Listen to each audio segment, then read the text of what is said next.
me dites hein, à quel moment je peux démarrer. C'est bon? Bon. Eh bien, bonjour. On va démarrer les expériences, mais avant de démarrer les expériences, je vais expliquer ce qu'on va faire et de quoi il s'agit. On va parler d'électricité, mais non pas de courant électrique. Hein. Lorsque vous appuyez sur l'interrupteur chez vous pour alimenter un appareil électrique, circule dans les fils un courant. Ce courant est formé de grains extrêmement petits, les électrons, et c'est le mouvement de ces électrons dans les fils, c'est ce mouvement qui fait le courant. Ça, vous le savez. Bon. Est-ce que vous avez une idée de la taille d'un électron? Je vais vous le dire. 1 millionième de millimètre de diamètre. Bon. Est-ce que vous savez combien pèse un électron? Je vais vous le dire. 1 milliardième de grammes. Et c'est le mouvement des électrons dans les fils, c'est leur mouvement qui fait le courant. Dans cette salle, on va prendre des électrons, mais on ne va pas les faire circuler, on va les stocker sur différentes surfaces, et on se débrouillera pour faire en sorte que ces électrons ne puissent pas bouger. Comme ça, ça sera de l'électricité, mais sous forme statique. Et donc, on va mettre des électrons, par exemple, sur ce plateau, et on se débrouillera pour faire en sorte qu'ils ne puissent pas bouger. Ou alors, on les mettra sur cette boule, ou alors sur quelqu'un. Et on se débrouillera pour faire en sorte que les électrons ne puissent pas bouger. Je recharge l'ensemble.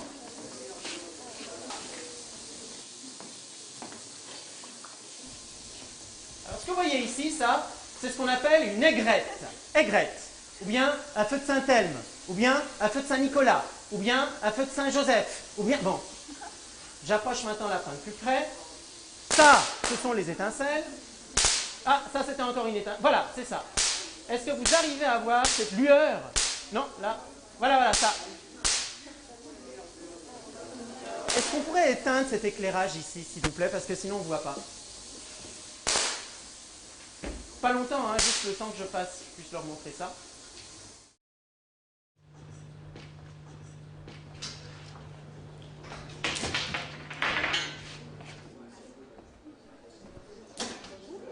Voilà.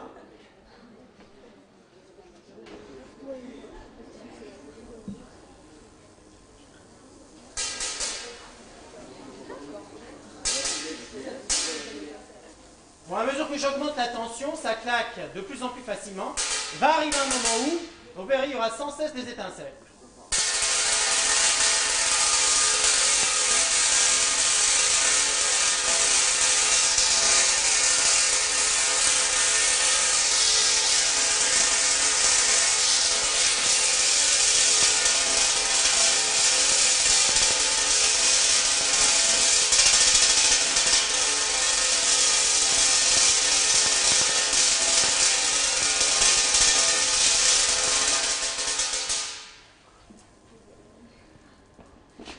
Maintenant, demandez au générateur de charger la boule qui se trouve là-bas.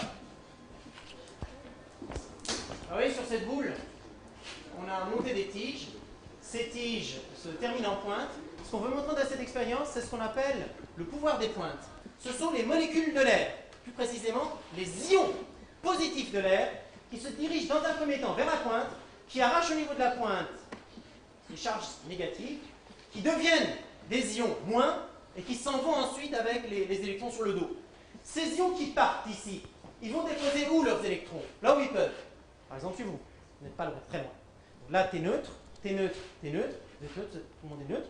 Et bientôt, dans ce secteur, vous ne serez plus neutre, vous serez tous chargés négativement. Je vais maintenant éteindre l'éclairage pour qu'on puisse voir ce qui se passe au niveau de ses pieds.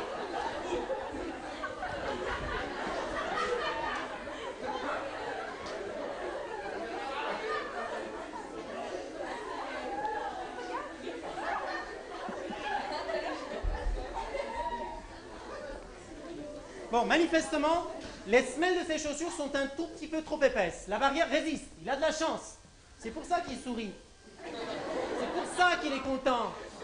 Et pas pour longtemps, parce qu'on va arranger ça. Normalement, on aurait dû voir des étincelles là. Là. Allez, encore une fois. Voilà. Une dernière fois pour ceux qui n'ont pas vu. Allez. Voilà. Et maintenant, tu vas faire comme moi. Tu vas poser la main droite sur la rambarde. Allez. Vas-y. Tu vas faire maintenant la chose suivante. En une seule fois, tu vas attraper la rambarde et tu la lâcheras plus. Bon, si, regarde, je te montre. Il suffit de faire ça. Bon, vas-y. Tu fais vite, tac, tu tapes sur la rambarde. Allez, pan, bien. Maintenant, tu la gardes sur la rambarde, tu la glisses et tu fais un pas vers moi. Ou bien non, tu restes là où tu es et on va voir si j'arrive à faire une étincelle sur sa tête ici. Oui, on y arrive. Bon, allez, un coup sur le bout du nez. Si, tu gardes la main là. Allez, si. Voilà. Tu gardes la main droite sur la rambarde.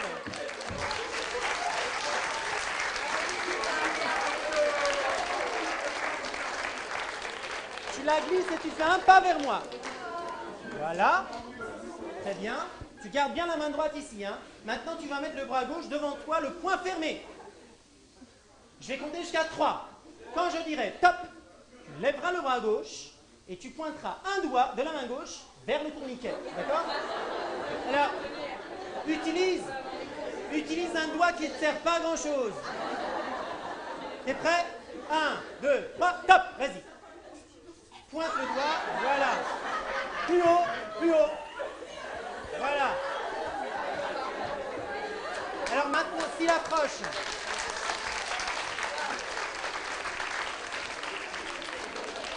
S'il approche le doigt plus près du tourniquet, il sera foudroyé. Et vous allez voir, c'est très spectaculaire. Tu vas approcher le doigt jusqu'à ce que ça claque. Allez, allez, courage.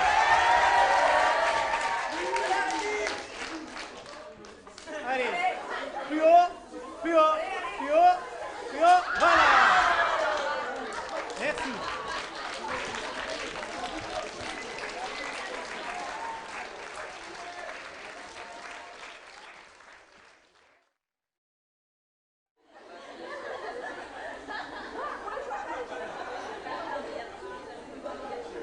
Là, en ce moment, elles sont à 150 000 volts. Si maintenant, si je tourne le bouton au maximum, c'est là que des étincelles vont se mettre à claquer dans leurs pieds. Et vous allez voir, c'est très rigolo. Mais non, on va éviter les étincelles dans les pieds. Et pour éviter les étincelles dans les pieds, qu'est-ce qu'on va faire? Voilà, vous allez descendre, vous retirez les chaussures des pieds, vous allez remonter. Et c'est ça qu'il faut comprendre. On retire les chaussures des pieds, non pas pour que les cheveux puissent se dresser sur la tête, parce que vous avez bien vu, avec les chaussures, ça marche tout aussi bien. On retire les chaussures des pieds pour que ça ne fasse pas d'étincelles dans les pieds. Voilà. C'est pas moi qui vais les retirer, hein? Vous pouvez remonter maintenant.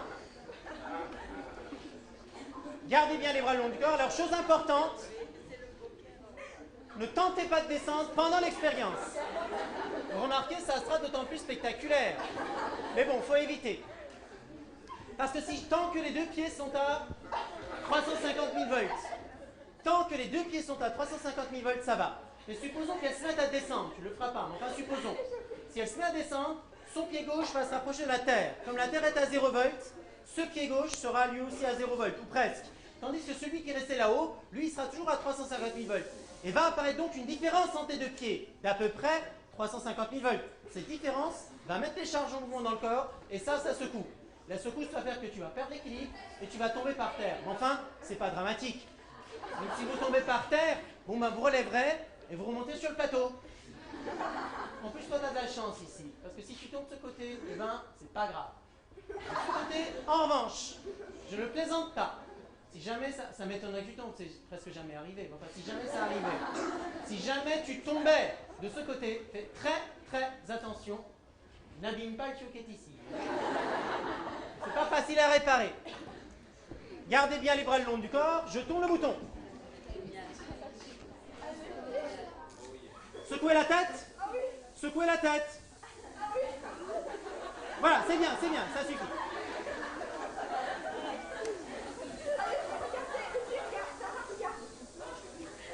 Tout va bien ou il y a quelque chose qui gêne, qui pique, qui fait mal? Ça va? Bon. Qu'est-ce que je vais faire maintenant avec cette pointe? Je vais faire quoi? Je vais faire ça. Regardez bien les cheveux.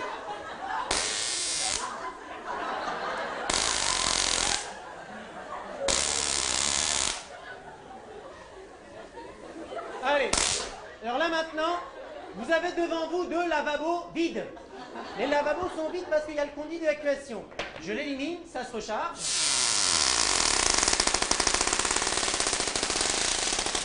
Alors devant vous, il y a une rambarde, là.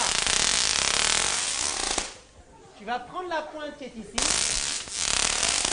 et tu la sors. Allez. Allez, tu la prends. Allez, allez. Vas-y.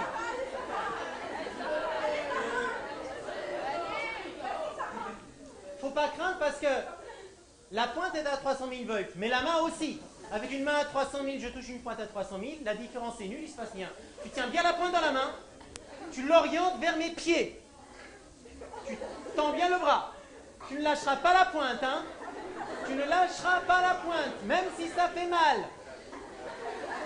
On y va. Tu arrêtes de trembler.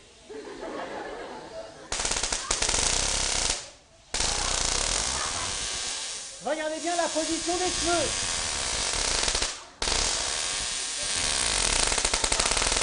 Bon, tu peux effacer la pointe et l'envie d'essayer.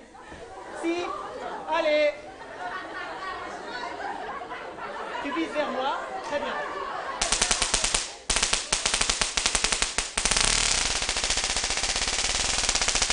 C'est bon, vous pouvez remettre la pointe à sa place. Ne bougez pas de là où vous êtes, hein. Parce que maintenant, je vais vous montrer la friteuse. La quoi? La friteuse. Ah! La friteuse. Bon, à votre avis, où sont les frites? Bon, il y en a deux, hein. Regardez bien les cheveux. Regardez bien. Voilà, vous avez vu? Lorsque la cage s'est refermée sur elle, les cheveux sont retombés. Et ça prouve quoi? Eh bien, ça prouve qu'elles ne sont plus chargées. Parce que si elles étaient chargées, les cheveux le seraient aussi. Et si les cheveux étaient chargés, ils seraient dressés sur la tête. Or, les cheveux ne sont pas dressés sur la tête. Bon, la cage, elle est chargée. Elle est à 300 000 volts. D'ailleurs, c'est écrit là-bas. Et puis comme ça, on peut s'en convaincre. Bon,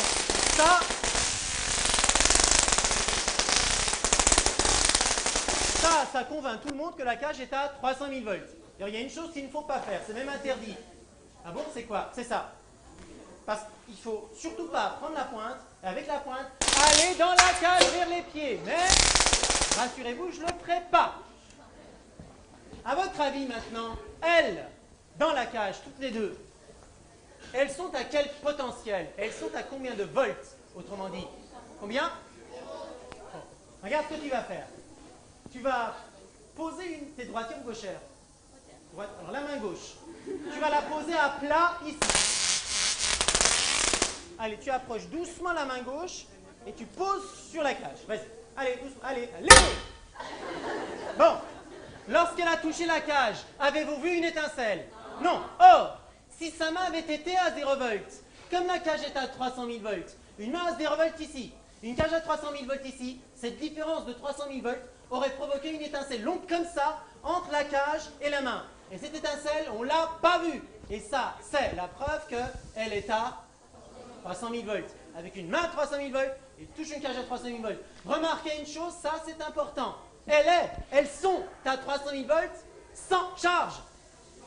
Sans charge puisque les cheveux sont comme ça. Remets la main sur la cage et tu vas nous dire si ça fait mal ça. Mais ne retire pas la main, hein, sinon tu vas rien sentir. J'y vais. Ça fait mal? Non. Et là? Ça fait mal? Non. Et là? Ça fait mal? Non. Pas encore? Je vais maintenant faire les étincelles au niveau de la main. Tu ne retires pas la main, hein. Je ne sais pas si vous avez remarqué, elle à côté entre-temps, elle avait un grand sourire aux lèvres.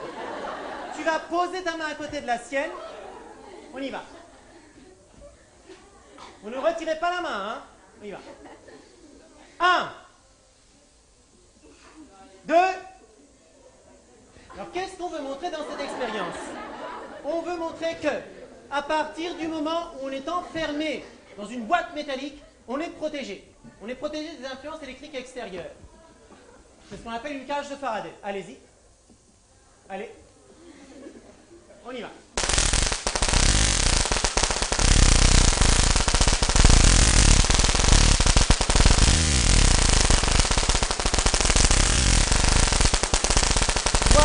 merci, vous pouvez retirer la main. Vous voyez, il n'y a rien, à part les quelques marques noires sur la main. Mais non, il n'y en a pas. Bon, je vais maintenant ouvrir la cage. Je vais ouvrir la cage. Elles sont en ce moment à 300 000 volts, sans charge. La cage va s'ouvrir, elles seront toujours à 300 000 volts, mais avec charge. Et la différence se verra justement au niveau des cheveux. Secouez la tête.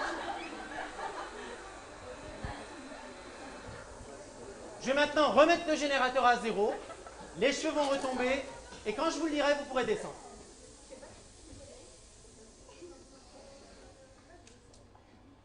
Voilà, merci, vous pouvez descendre maintenant. Merci beaucoup. Merci.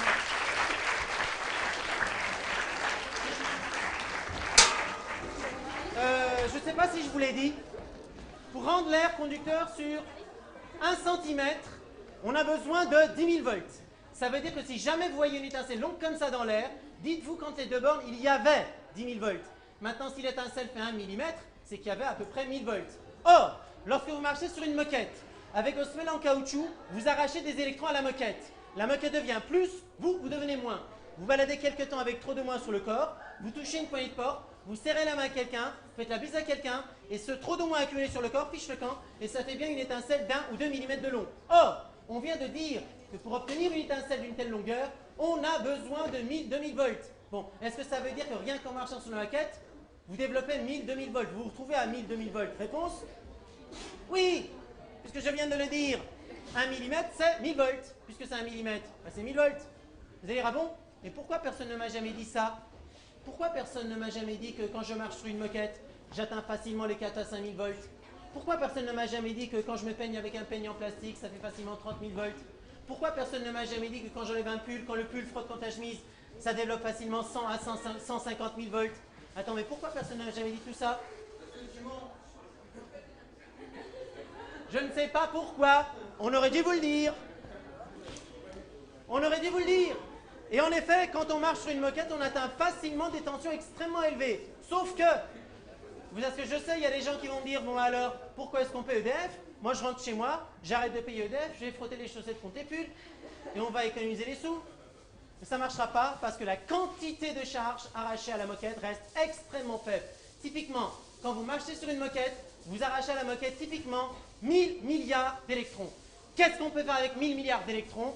On peut à peine alimenter une toute petite lampe de poche pendant à peine 1 millionième de seconde. Donc les quantités de charge étant extrêmement faibles en électrostatique, ça passe toujours totalement inaperçu.